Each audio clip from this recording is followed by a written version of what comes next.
So it turns out that following the golden rule, or treating other people the way that you want to be treated, is actually horrible advice for long-term relationships and marriage.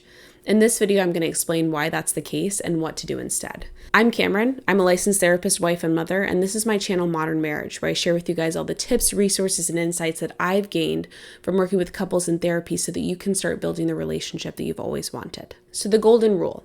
We all heard it growing up, and on the surface, it makes sense. If you treat other people the way that you want to be treated, at least that would prevent you, in most cases, from the most basic no-nos in relationships, like hurtful gossiping, emotional manipulation, lying, or harsh criticism. However, nobody likes that sort of behavior, so a rule isn't necessary to know that they're going to hurt our relationship if we engage in these sorts of behaviors.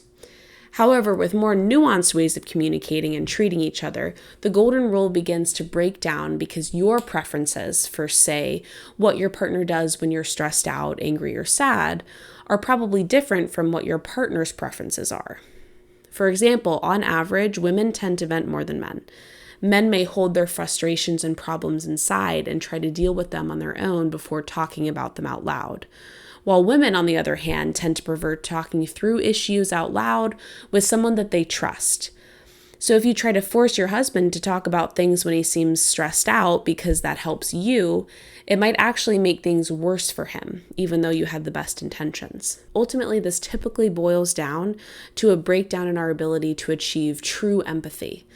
Many people think about empathy as imagining what they would feel or think if they were in someone else's situation. However, a more accurate and often helpful definition of empathy is understanding how the other person thinks and feels in that same situation, knowing that their experience will differ from ours because they are different from us. One of my favorite ways to think about this problem is from the famous Indian parable of the blind men and the elephant. It goes like this.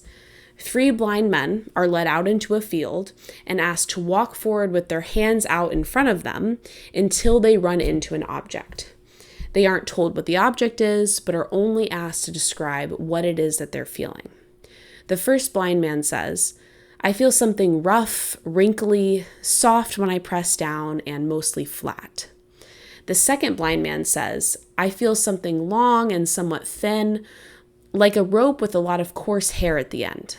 And the third blind man says, "I feel something smooth, hard, and curved with a point at the end." So despite how different their descriptions are, each of the blind men is feeling the same animal, an elephant.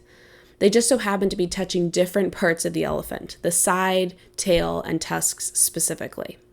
Our more basic, common form of empathy, thinking about how we would experience someone else's situation, would tell us to imagine what we would feel if we were standing in place of one of those blind men. However, the more helpful form of empathy would recognize that each of the blind men began their walk from slightly different locations, walked slightly different paths to reach the elephant, and ended up touching a different part of the elephant as a result.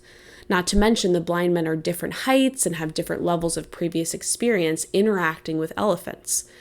All these differences are important because they influence each blind man's experience of the elephant at least as much as the part of the elephant they're touching in that moment. Fortunately, like any skill, this more helpful form of empathy can be learned. But before I share how to master it in your own relationship, please don't forget to like this video, subscribe to the channel if you want to see more content like this, and share this video with someone who you think might find it useful. Okay, back to the video. So how do you achieve this more helpful form of empathy in which you can recognize what your spouse needs in a specific situation rather than what you would want in that same situation? It's actually pretty simple. You ask your partner for guidance. It turns out that no one knows what's going on inside your partner's mind as well as he does, with the exception of God. So if you want to better understand how his mind works, it really helps to ask him. And it may even help most to start with the areas in which misunderstandings seem to be causing a lot of problems for you guys. So for example, if you two relax in different ways, or if you prefer to spend your free time quite differently, then try asking your husband what it is about his hobbies that brings so much joy into his life.